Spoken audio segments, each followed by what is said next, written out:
Philip, we've heard a lot, haven't we, about a lot of speculation about Hezbollah's firepower, people saying that it's much, much larger than that of Hamas.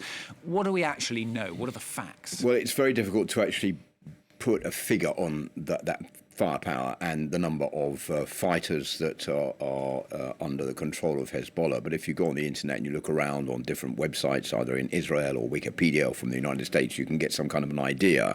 $700 million annually is the figure which has been put forward by the US. That's basically Iranian monetary support, the main backers of Hezbollah.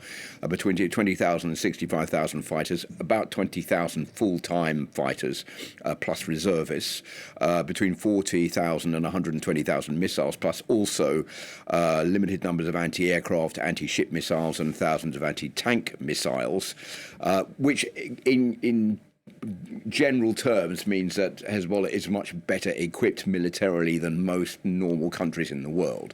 So that's why it's not really interesting for Israel to launch a full-scale ground invasion or a full-scale conflict. And as I was just saying, it's supported Hezbollah by Iran. Iran has been pretty quiet all the way through this conflict because it doesn't want to get involved. It doesn't want to get ruffled by the United States, which could threaten to cause trouble in Iran. Iran wants to keep hold of its nuclear program. So it's not being particularly vociferous as far as supporting Hezbollah or being outright in its support of Hezbollah is concerned during this conflict. But that, of course, all could change very quickly. The big question, I think, Stuart, right now is, where does this leave the United States? What role is the United States playing in trying to bring all this to an end?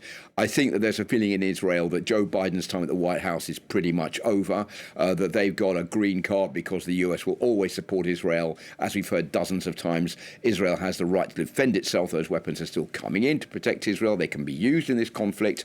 And I think Benjamin Netanyahu is biding his time because if Donald Trump wins the election and gets to the White House, that will be a much more positive development for the Israeli Prime Minister. So we're in a wait-and-see situation in Israel over what is happening in the United States. And I think the US is far too focused on the upcoming election campaign, putting the pressure on Israel really onto a back burner. And that's sort of giving the Israeli authorities the green card they need to go ahead and push forward with this offensive against Hezbollah.